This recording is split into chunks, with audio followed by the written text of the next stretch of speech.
네, 여러분, 우리 교육부 발표에 따르면 앞으로 또 어떻게 될지는 모르지만 13일에 계약해서 만나게 되잖아요.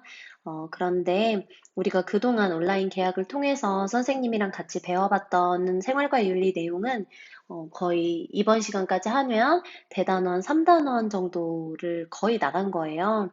음, 꽤 많은 진도를 나갔는데 이번 시간에 배울 내용은 저번 시간에 우리 분배적 정의 중에 분배의 기준 5가지 이렇게 알아봤잖아요. 이 5가지 외에 이제 현대사회의 다양한 정의관에서 3명의 사상가의 정의관에 대해서 배우게 될 거예요. 우리 저번에 배웠던 이 분배의 기준 5가지는 이 아래에 나오는 현대사회의 다양한 정의관을 이해하는 데 있어서 도움이 되는 기준들이거든요. 그래서 참고하고요. 우리 현대사회의 다양한 정의관에 대해서 앞으로 알아보게 될 텐데, 롤스 노직 왈처라는 사상가에 대해서 배울 거예요. 세 사상가 모두 20세기를 풍미했던 굉장히 유명한 사상가고 대단했던 사상가들입니다. 그래서 대통령들이 경제관념을 가질 때 이 경제에 관련한 혹은 정치 관련한 사회 철학자 중에 방금 말했던 롤스 노직 왈처에 대해 많이 참고했다는 점. 그래서 여러분들 지금 배우는 내용들이 굉장히 대단한 내용이라는 점을 기억하면서 우리 첫 번째 사상가, 롤스부터 알아보도록 할게요. 방금 이야기했듯이 롤스 먼저 배워볼 거예요. 롤스에 있어서 키워드는 바로 공정입니다. 롤스가 어떤 방식으로 이 공정이라는 가치를 찾아갔는지 지금부터 한번 살펴볼 거예요. 선생님이 지금 화살표를 2개 이렇게 그어놨잖아요. 이 단계가 조금 중요합니다. 이 단계를 통해서 어떤 정의의 원칙이 나오게 되는데 여러분들 이 정의의 원칙이라는 게 나오기까지의 과정을 살펴보면 이 롤스가 어떤 것들을 중시했는지 왜 이런 이야기를 했는지 알 수 있을 거예요.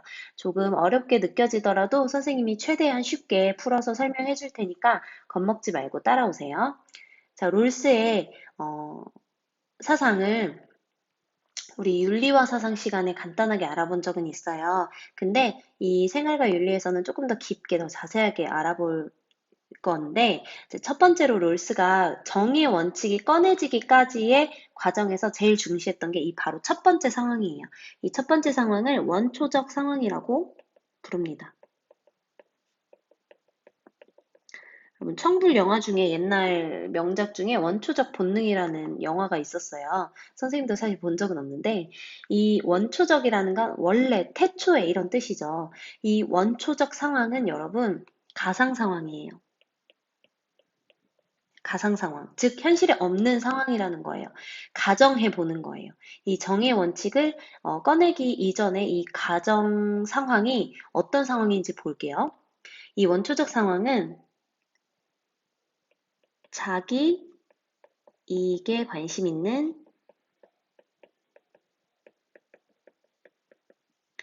자유롭고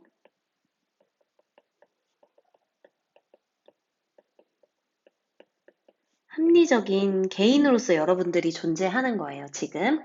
여러분들은 자기 이익에 관심도 있고, 계산할 줄도 알아요, 자기 이익을. 그리고 자유롭고 합리적이어서 충분히 합리적으로 내 이익에 대해서 생각할 수 있는 사람입니다. 하지만 남에 대해선 관심이 없어요. 시기심도 없고,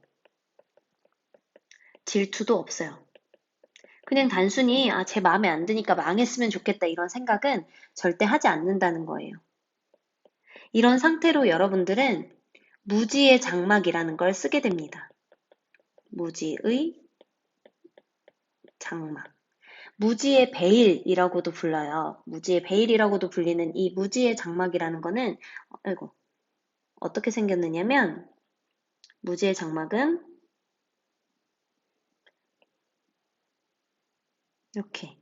여러분들이 지금 요 장막 안에 들어있다고 생각하시면 돼요. 까만 장막 안에. 여러분들의 눈이 모두 가려진 상태인데 그냥 눈만 가려져서 보이는 게 없는 게 아니라 여러분들이 이렇게 생각하면 쉬워요. 태아. 여러분들 아직 태어나기 전이에요. 엄마 뱃속에 있어요.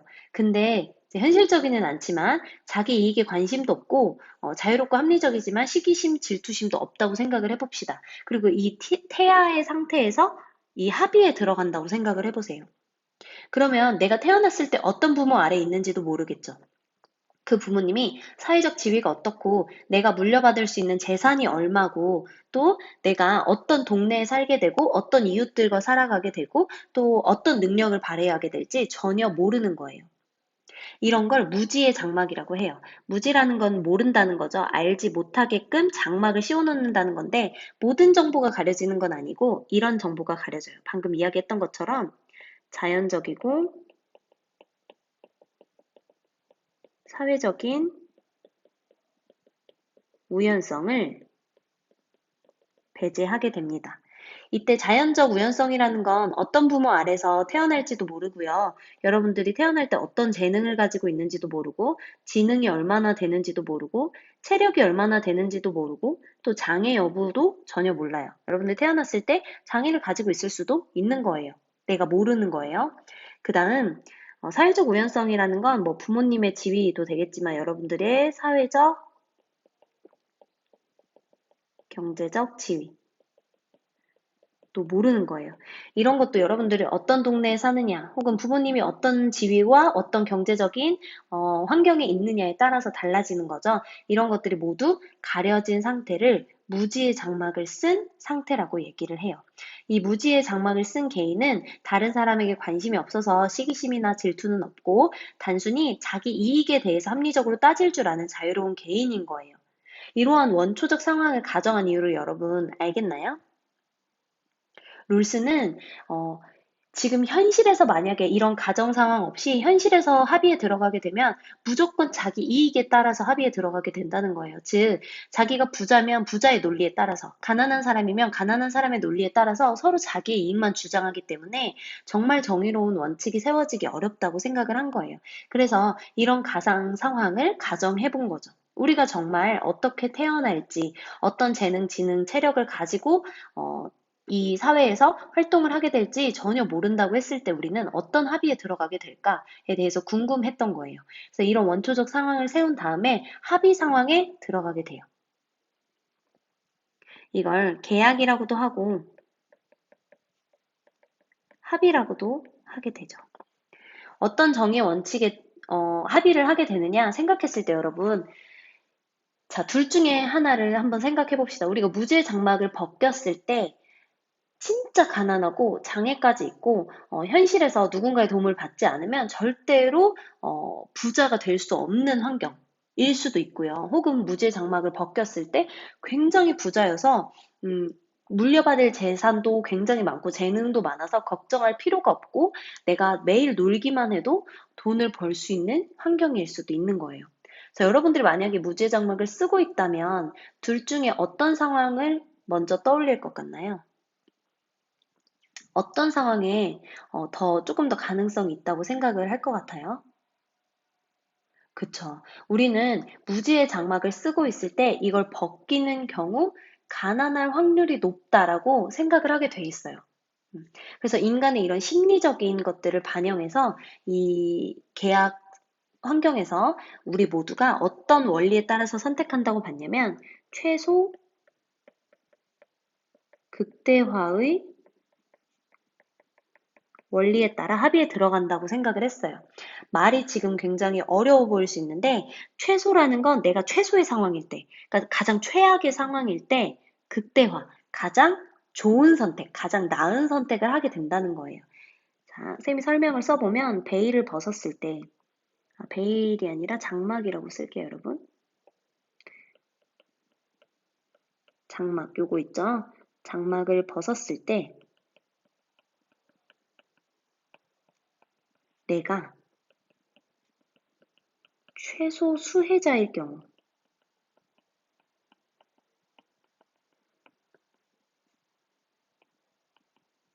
이 경우를 대비해서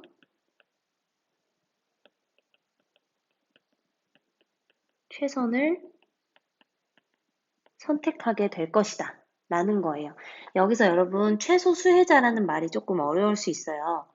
최소 수혜자는 최소로 수혜, 받을 숫자의 혜택 해자예요. 내가 혜택을 최소로 받는 사람일 경우.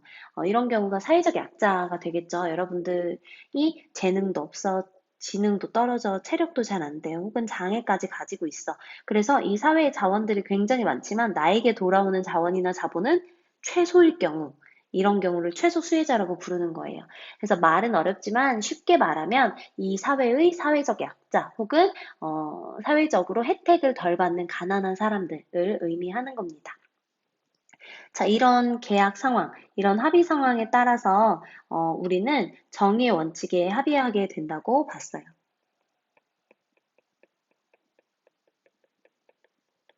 이 정의의 원칙이 만들어지는 과정은 매우 복잡하고 어렵겠지만 우리가 알아야 되는 건 이런 원초적 상황과 이런 계약 상황을 통해서 이런 정의의 원칙이 나올 수 있다는 점이에요. 그래서 결과를 알아두면 되는데 정의의 원칙은 선생님이 간단하게 설명하고 교과서 장면을 보면서 풀어서 다시 이야기해 줄게요. 정의의 원칙은 제1원칙과 제2원칙으로 나뉩니다. 그리고 이 제2원칙은 다시 A, 그리고 B로 나뉘어요. 자, 제1원칙부터 B까지 한번 알아보도록 할게요. 제1원칙은 바로 이거예요. 자, 우리가 생각했을 때 이 무지의 장막을 또 생각해보고 최소 국대화의 원리를 생각했을 때 당연히 그냥 돈만이 주는 거. 내가 어려운 상황이더라도 혜택을 가장 많이 받을 수 있는 방법을 생각할 것 같잖아요. 돈에 대한 거. 근데 의외로 사람들은 돈이 조금 부족하더라도 이 자유를 잃고 싶지 않아 해요. 그러니까 여러분들 우리 북한을 생각해 봤을 때 북한의 인민들이 매우 자유롭다라고 볼 수 없죠. 사유재산이 없고 전부 다 공유재산이기 때문에 공유재산을 받는 입장에서 해야 할 의무들은 많지만 자유를 모두 누리지는 못해요. 여러분들 조금 가난하더라도 지금 우리나라에 사는 게 더 나을까요? 아니면 내가 일을 조금 덜 하더라도 돈을 받을 수 있는 환경이지만 자유가 매우 억압되어 있어서 내가 누릴 수 있는 문화생활도 혹은 내가 누릴 수 있는 사상의 자유도 없는 상황이 더 나을까요? 당연히 전자가 낫겠죠. 그래서 이 제1의 원칙은 평등한 자유의 원칙이에요.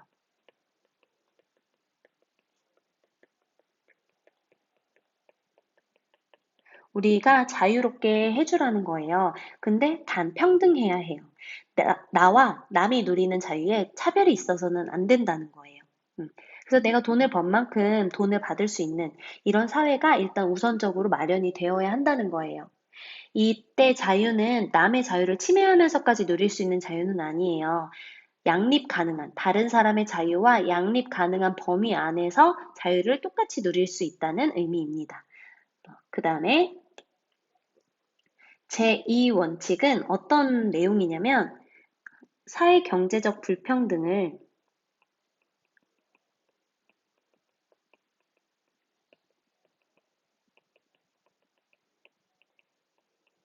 허용한다는 내용인데요. 단 두 조건을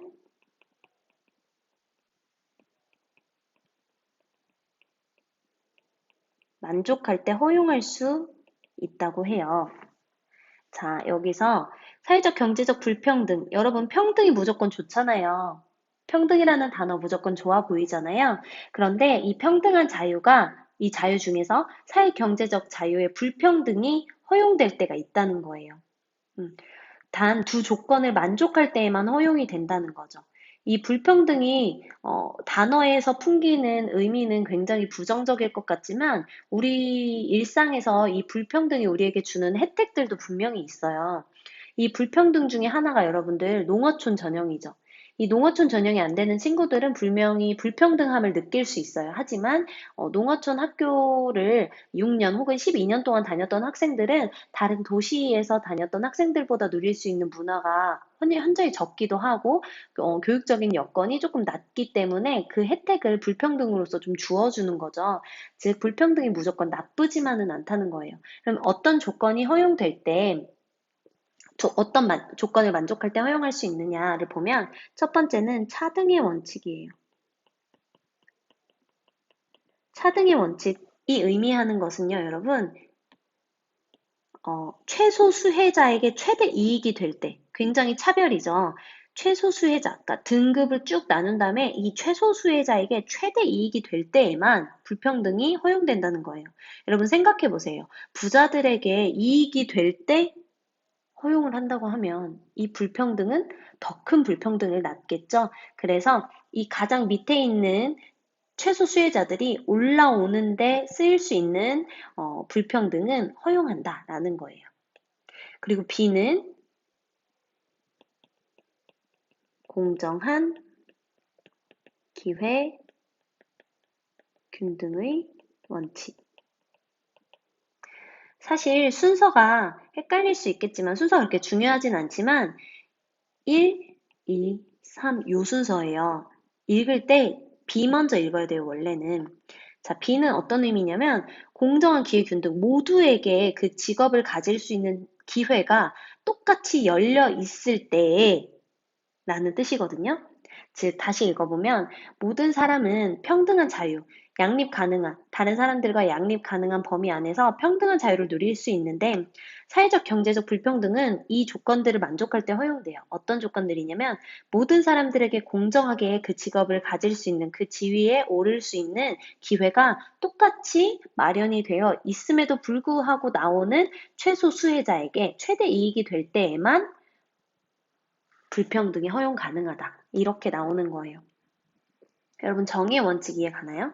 선생님이랑 같이 길게 풀어 쓴 정의의 원칙 한번 볼게요. 교과서에 이렇게 1원칙, 2원칙 해서 나와 있는데요. 자, 여기서 또 첫째, 둘째 나뉘고 있죠. 첫 번째 원칙은 평등한 기본적 자유의 원칙인데 선생님 기본적 자 빼먹었다고 해서 다른 거 아니야 생각할 필요 없고 단어는 중요하지 않아요. 그 의미가 중요해요. 모든 사람은 다른 사람들의 유사한 자유와 양립할 수 있는 가장 광범위한 기본적 자유에 대해 동등한 권리를 가져야 한다. 자, 이 말은 내 자유 그리고 다른 사람의 자유가 똑같이 양립할 수 있을 때 어떤 한쪽이 방해받지 않는 범위 내에서 가장 광범위하게 자유를 마음껏 누릴 수 있다는 거예요. 똑같이.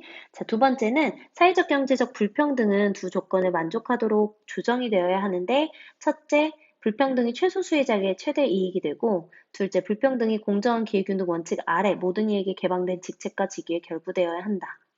자, 그래서 선생님이 설명해 준 게 훨씬 더 쉬운 이해 방법일 거예요. 그래서 제2 원칙을 해석할 때 사회적 경제적 불평등은 일단 모든 사람에게 공정하게 그 지위에 직책에 오를 수 있는 기회가 마련이 되어야 하고 그 안에서 최소 수혜자가 발생한 경우 그 최소 수혜자에게 최대 이익이 되어야 한다는 거예요. 이해되나요? 그래서 이 불평등은 누군가에게 차별, 그러니까 공정한 기회 균등이 되지 않아서도 안 되고 최소 수혜자에게 이익이 되지 않고 최대 수혜자들에게 이익이 되는 경우도 안 된다는 거예요. 그래서 롤스가 이야기하고 싶었던 게 도대체 무엇이냐를 보면 자, 우리가 원초적 상황에서 태아와도 같은 상황에서는 모르고 있었던 이런 사실들로 인해서 우리는 최소 극대화의 원리에 따라서 이런 원칙들에 합의하게 돼요. 따라서 우리는 어떤 불평등에 대해서 허용할 수밖에 없고 우리가 모든 상황들이 가려져 있을 때 선택했던 거기 때문에 무조건 지켜야 하는 거예요. 이때 우리가 이 차등의 원칙 에 대해서 이야기를 해보자면 롤스는 이런 원칙들을 통해 재분배 정책에 찬성했어요.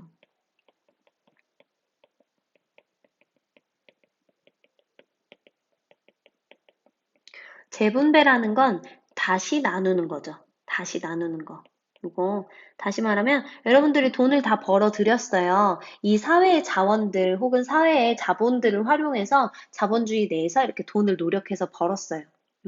근데 내가 100만 원 벌었다고 100만 원 다 가지는 게 아니죠. 여러분들은 소비를 통해서 혹은 납부를 통해서 세금이라는 걸 내게 돼요. 이 세금을 내는 이유가 단순히 이 나라의 운영을 위해서 나의 권리를 지키는 데에 쓰기만 하는 게 아니라 나와 함께 살아가고 있는 이 사회의 최소 수혜자들에게 복지를 하는 용도로도 쓰이는 게 바로 재분배 정책이에요. 즉, 재분배 정책을 찬성한다는 건 세금을 통해서 나보다 가난한 사람들에게 복지를 한다 혹은 기부를 한다라고 생각하면 될 것 같아요. 이런 정책에 대해서 찬성했다는 점. 우리는 이 합의에 들어가는 원초적 상황 속에서 이런 내용에 대해서 분명히 찬성하게 될 거예요. 왜냐면 내가 장막을 벗었을 때 최소 수혜자일 수도 있으니까. 그래서 이 롤스의 정책은 결국 공정이라는 것과 맞닿아 있어요. 단순한 평등이 아니라 진정한 공정함에 대해서 이야기를 했던 사상가거든요. 그래서 요 롤스에게 있어서 요 절차, 원초적 상황에서부터 정의 원칙의 합의에 이르는 이 과정에 대해서도 알아둬야 되고요. 원초적 상황은 어떠한지, 계약 상황에서 우리는 어떤 원리에 따라서 합의하게 되는지, 그리고 거기 그 절차에 의해서 합의된 정의 원칙은 어떠하고 결국 이를 통해서 말하고 싶었던 재분배 정책에 대한 롤스 의견은 무엇인지 여기까지 알아두면 됩니다. 그리고 선생님이랑 잠깐 위에서 여기 절차적 정의 알아봤었잖아요. 여기 롤스에 대해서 써놨는데 이 합당한 몫을 결정하는 공정한 절차 있죠. 이 절차가 바로 이 절차인 거예요. 롤스가 말한 절차가. 그래서 단순히 이렇게 분배해야 정의로운 거야 라고 이야기한 것뿐만 아니라 이 정의로운 정의의 원칙이 합의되는 과정도 정의로워야 한다라고 이야기했던 사람인데 이걸 순수 절차적 정의라고 부르거든요. 순수하게 절차만 옳더라도 결과는 당연히 옳게 되어 있다. 즉, 우리가 절차의 공정함에 합의하는 행위 자체가 결과의 공정함을 인정하는 것이다. 라고 이야기했어요. 그만큼 이 절차의 공정함이 굉장히 중요한 거예요. 요거 선생님이 여러분 어려워할까 봐 예를 들어주면은 바로 도박입니다. 여러분 도박에서 돈을 잃어도 할 말 없죠. 왜? 우리는 그 절차의 공정함에 합의했어요. 예를 들어서 이렇게 레버를 탁 돌리면 똑같은 숫자가 나왔을 때 돈을 따게 되는 그런 도박이 있죠. 그런 거 보면 우리가 그 무작위라는 절차의 공정함에 합의를 했기 때문에 그 결과가 내가 돈을 잃은 게 되든 얻는 게 되든 그 공정함을 인정하게 되는 거잖아요. 여러분들 자주 하는 카드 게임들도 전부 마찬가지죠. 절차의 공정함에 합의했다면 그 결과에 승복해야 하죠. 그 결과는 그냥 옳은 게 되는 거예요. 절차가 옳다는 이유만으로. 그래서 그걸 순수 절차적 정의라고 하고, 롤스는 이런 가정 상황, 이 절차들이 충분히 합리적이고 공정하다고 생각을 했기 때문에 여기서 나온 정의 원칙도 당연히 공정하다라고 생각을 했습니다. 자, 여기까지 이해됐으면 우리 이번엔 롤스의 의견을 굉장히 반대했던 바로 노직이라는 사상가로 넘어가 볼게요. 네, 1번 옆에 2번으로 넘어가면 되고요. 노직에 대해서 알아볼 건데 노직의 키워드는 바로 소유권입니다. 소유권. 우리가 태초부터 가지고 있는 이 소유권이 얼마나 중요한지를 보여주는 사상가예요. 여기에 해당하는 소유권은 우리가 가지고 있는 신체, 우리의 능력, 그리고 우리의 재능, 우리의 돈, 이런 것들이 모두 포함되어 있습니다. 우리의 자유도 마찬가지고요. 이 노직은 소유권을 굉장히 중요시해서 처음부터 나오는 키워드가 바로 소유 권리론이에요. 이거 무슨 의미냐면 내 체력, 내 신체는 내 것이죠. 오롯이 내 것이에요. 그쵸? 어느 누구가 소유할 수 없는 거예요. 그럼 내 신체로 내가 노력을 해서 내 체력으로 감자를 캤어요. 내가 세 개를 캤어. 그 땅은 주인이 없어. 그러면 그 감자 누구 거예요? 내 거라는 거예요. 내가 만약에 그 땅을 읽었어. 그럼 누구 거라는 거예요? 내 거라는 거예요. 내 정당한 노동을 통해서 얻게 된 것들은 다 내 거. 그래서 보장받아야 하는 권리라고 생각하는 거예요. 당연한 이야기죠, 사실. 소유 권리로는 자신이 정당하게 소유하고 있는 것에 대한 소유권을 보장해 주는 거. 여기에는 신체, 재산, 생명 등이 들어있어요. 그래서 국가의 역할은 뭐냐면요. 이 소유 권리론을 지켜주는 것. 그 외에 아무것도 하면 안 돼요. 그걸 우리 최소 국가론이라고 불러요. 중학교 때도 한번 배웠고 통합사회 시간에도 여러분들 분명히 들어본 적 있을 거예요. 이 최소 국가론은 국가의 유일한 존재 이유가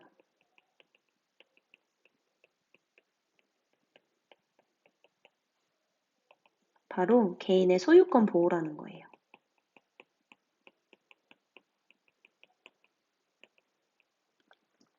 자, 왜냐면 여러분들 선생님이 그냥 요 내용은 이제 이런 이야기가 나온 배경에 대해서 이야기를 하는 건데 살짝 그냥 보고 넘어가세요. 따라 적지 않아도 돼요.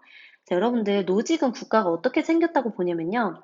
자, 이렇게 개인들이 살아가고 있었는데요. 여러분들 그렇게 감자를 캐서 막 재산을 모았어요. 근데 내가 자는 동안 요 사람이 내 거 훔쳐가는 거야. 그리고 심지어 남의 생명을 해치기도 해요. 이렇게 갈등이 생기는 일이 생기다 보니까 요 사람들이 어떤 생각을 하게 되냐면 두 사람 정도가 연맹을 맺어서 다른 사람들이 감자를 뺏으러 올 수도 있으니까 이 사람이 자는 동안에 이 사람이 감자를 지켜주고 또 이 사람이 자는 동안에는 이 사람이 감자를 지켜주고 했던 거예요. 이런 걸 봤던 사람들이 이제 두 명씩 두 명씩 연맹을 맺어요. 근데 그러다가 이 둘씩 연맹을 맺었던 사람들이 생각해보니까 더 여러 명이서 연맹을 맺으면 조금 덜 자도 되겠죠. 그래서 이렇게 둘씩, 또 다른 사람들이랑 또 둘씩 이렇게 연맹을 맺어요. 그러다가 또 생각하게 되죠. 내가 어느 정도 모은 재산이 있으니까 요 한 사람이 감자가 50개 정도 있으니까 요 사람들에게 10개씩 줄 테니 그냥 내가 편하게 자고 너희들이 맡아서 내 감자를 지켜줘. 이렇게 자본을 이용해서 내 재산을 지켜달라고 이야기하는 사람들이 생기게 돼요. 이 사람들도 10개씩 감자를 얻으니까 쏠쏠했겠죠. 그래서 어떻게 하냐면 아예 어, 감자를 지켜주는 재산을 지켜주는 회사를 설립하게 됩니다. 그래서 사람들에게 감자를 얼마씩 받고 여기에 고용된 몇몇 사람들, 한 10명의 사람이 서로 밤을 새워가면서 다른 사람들의 감자를 지켜주게 되죠. 이런 회사들이 한 몇 개 정도 있다가 이 회사들이 결국에는 서로 통합해서 진짜 국가 일을 하는 몇몇 사람들이 이 전 국민들, 아직 국가가 없으니까 국민들이라고 하기는 그렇고, 이 사람들의 재산을 모두 지켜주는 역할을 하는 아주 큰 회사를 만들자, 큰 기관을 만들자라고 이야기를 하게 됐어요. 그래서 여기에 동의하지 않았던 사람들도 이제 설득을 해서 끌어모아가지고 국가라는 게 탄생하게 된 거죠. 즉, 국가의 유일한 존재 이유는 이 개인의 감자를, 그러니까 소유권을 보호해주는 일인 거예요. 이해 가나요? 자, 그래서 이 최소 국가론을 통해, 노직은 재분배 정책을 반대합니다. 재분배 정책이라는 걸 왜 반대하냐면 소유권을 국가는 지켜주기만 하면 돼요. 근데 굳이 남이 남의 노력으로 열심히 벌어놓은 돈을 국가가 빼앗아서 그러니까 권리를 침해하고 빼앗아서 다른 사람에게 나눠주는 역할을 왜 하냐는 거죠. 그건 국가의 역할에서 벗어난 일이다라고 생각을 했던 거예요. 만약에 국가가 자신이 정당하게 소유하고 있던 재산을 세금으로 과다하게 걷어가서 어, 개인의 소유권을 보호하는 일 이외에 다른 것, 즉, 가난한 사람들을 도와주거나 사회복지에 쓴다든지 한다면 그것은 권리 침해고 강제 노동이다.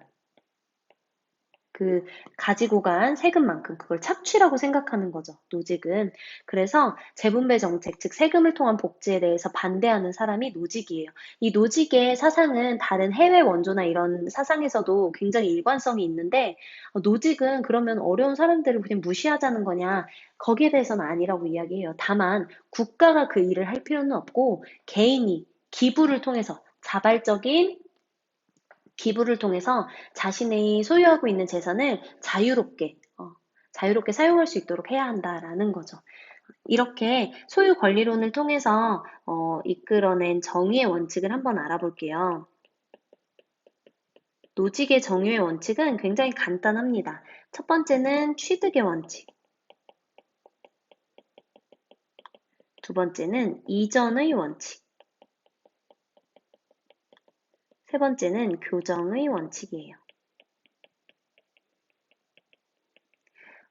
단어에서 풍기는 어떤 느낌이 있을 거예요. 취득이라는 건 얻는 거죠.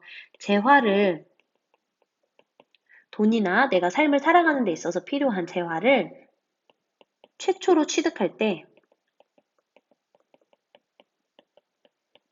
정의로워야 한다. 여러분, 감자 캐는데 남의 밭이었어요. 그럼 남의 감자잖아요. 그 밭을 내 노동을 통해서 캤다고 해서 정의로운 건 아니죠. 최초로 취득할 때 그 과정이 정의로워야 하고, 두 번째로는 이전이 가능한데요. 자유로운 개인들 간에 합의된 교환일 때 정의롭다는 거예요. 자유로운 개인들이 아니라 누군가에 의해서 억압받으면서 착취당하거나 돈을 빼앗겼을 때 그건 이전의 원칙에 어긋나는 게 되겠죠. 자, 그러면 이 최초 취득의 원칙, 그리고 이전의 원칙에 어긋났을 경우 어떻게 하느냐? 교정하라는 거예요. 부당한 취득. 그리고 부당한 이전은 교정되어야 한다는 거. 그래서 국가의 역할은요, 여러분이 이렇게 취득과 이전에 있어서의 정의로움이 생길 수 있도록 보장을 해줘야 하고요. 만약에 그게 안 됐어, 그러면 국가가 나서서 교정해줘야 한다는 거예요. 마치 솔로몬처럼. 자, 여기서 선생님이 한 가지 이야기할 게 있는데, 노직은 이 소유권에 대해서, 신체, 재산, 생명에 대해서 오롯이 내 것이라고 이야기를 하잖아요. 반면에 노직은 그렇게 생각하지 않아요. 노직이 이렇게 무지의 장막을 통해서 이렇게 내가 가질 수 있는 재능, 지능, 체력, 그리고 부모님의 사회적, 경제적 지위가 오롯이 내 것이라고 이야기하지 않았던 이유가 있어요. 그건 바로 이런 것들이 사회적 재산이라고 봤기 때문이에요. 왜냐? 여러분 생각해 보세요. 선생님은 여러분들이 만약에 없다면, 그러니까 학교라는 공간이 없고 학생이라는 사람들이 없다면 선생님도 딱히 돈을 벌 수 없을 거예요. 그쵸? 선생님의 직업은 여러분들을 잘 가르치고 그리고 국가 행정에 이바지하고 하는 공무원이잖아요. 교직에 있는 교사잖아요. 이 직업은 여러분들이 있기에 가능한 거고 국가라는 기관이 있기에 가능한 거고 또 많은 지역사회의 그 환경이 갖춰져 있어야지만 가능한 거예요. 선생님이 아무리 날고 기는 강사고 정말 가르치는 능력이 뛰어나고 한다고 하더라도 그 재능이 이런 사회적인 어떤 기반이 없을 경우에는 발휘될 수 없다는 게 롤스의 입장이에요. 즉, 이 재능, 지능, 체력도, 그리고 부모님의 사회적, 경제적 지위도 사회라는 게 미리 마련되어 있기 때문에 발휘가 가능한 거고 쓰일 수 있는 것이기 때문에 사회의 덕이 크다. 그래서 이런 것들을 사회적인 재산이라고 보기 때문에 가리고 생각을 하는 거고 재분배 정책에도 찬성하는 거예요. 자, 이렇게 롤스와 노직의 사상을 간단하게 알아봤는데 이해가 되나요? 두 사상가를 비교할 수 있다 하면 이해를 제대로 한 거예요. 그 다음으로 알아볼 사람은 요 세 번째 사상가인데요. 왈처라는 사상가입니다. 왈처의 키워드는 조금 긴데요. 복합평등이라고 할게요. 복합평등의 다원적 정의. 굉장히 어려워 보이죠? 선생님이 풀이 한 번만 해주고 설명 시작할게요.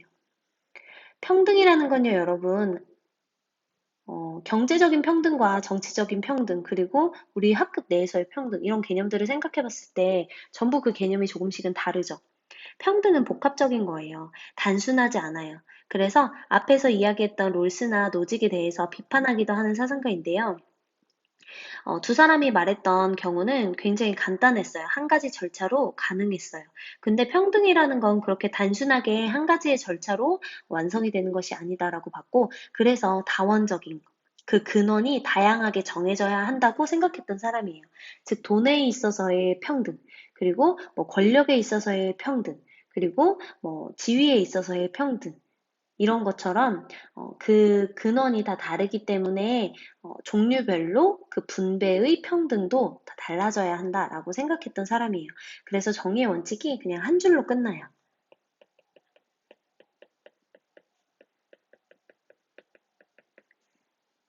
정의의 원칙이 좀 기니까 선생님이 써가면서 설명해 줄게요. 어떠한 사회적 가치 X도 X의 의미와는 상관없이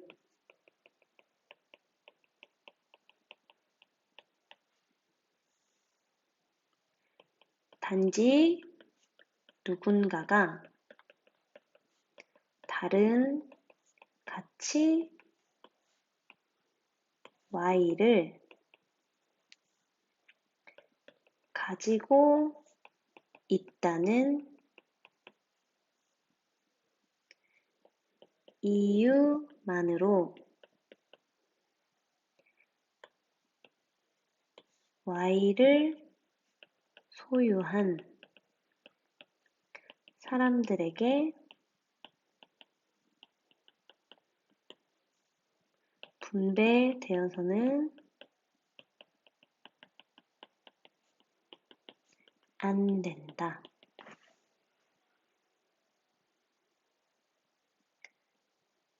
아이고. 자, 이렇게 썼는데요. 여러분들, 자, 적으면서 선생님 설명 들어보세요. 선생님이 지금 쓴 그대로를 이해하려고 하면, 야, X는 뭐고 Y는 뭐야? 이런 생각이 들 거예요. 선생님이 예시를 들어주면서 설명해 줄게요. 조금 확대해서 저희 글 쓰면서 예시 한번 봅시다. 예를 들어서 여러분들이 돈을 가지고 있다고 해봅시다. 근데 이 돈을 가지고 권력을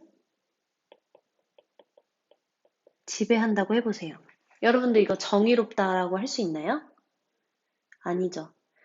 여러분들 돈을 가지고 있는 사람은, 그러니까 돈의 분배에 있어서의 정의는 노력한 만큼, 능력이 있는 만큼, 혹은 업적을 세운 만큼, 혹은 필요가 있는 만큼이 되겠죠. 그 기준에 따라서. 근데 이 돈을 가지고 있다는 이유만으로 권력, 즉 어떤 리더십이 있어야 되고, 그동안에 기여한 바가 크고, 그리고 그동안 쌓아온 커리어가 있어서 생길 수 있는 그 권력을 가질 수 있다고 해보세요. 우리나라 상황 중에 이런 상황 분명히 있죠. 돈이 있다는 이유로 그 돈을 이용해서 권력을 얻는 경우 분명히 있어요. 이런 경우는 절대 정의롭지 않죠. 이런 경우는 정의 실현 실패예요.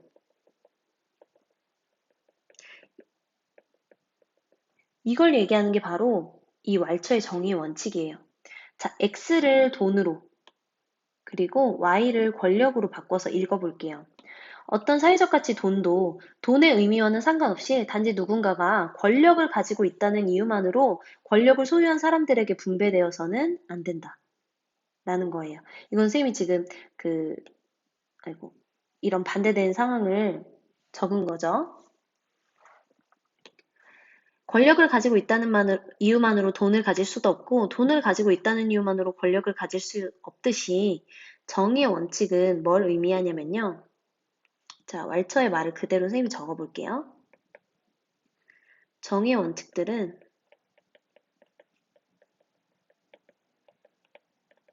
정의 원칙들은, 즉 정의 원칙이 하나가 아니라는 거예요.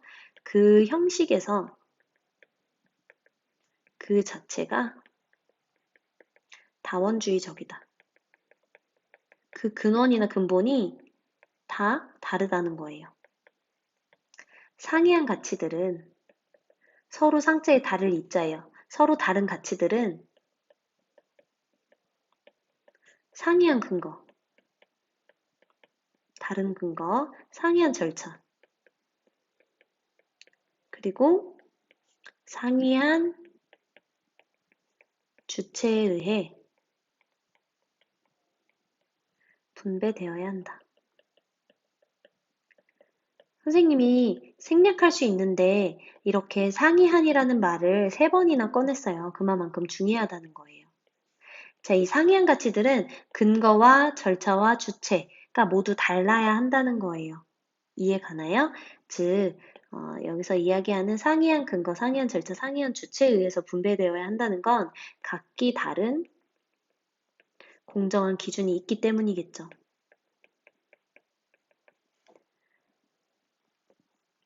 자, 여기까지 우리 오늘 현대사회의 다양한 정의관에 대해서 알아봤어요. 교정적 정의는 내용이 엄청 많지는 않지만 지금까지 배운 내용이 시간이 꽤 됐기 때문에 여기까지만 정리하고 넘어가겠습니다.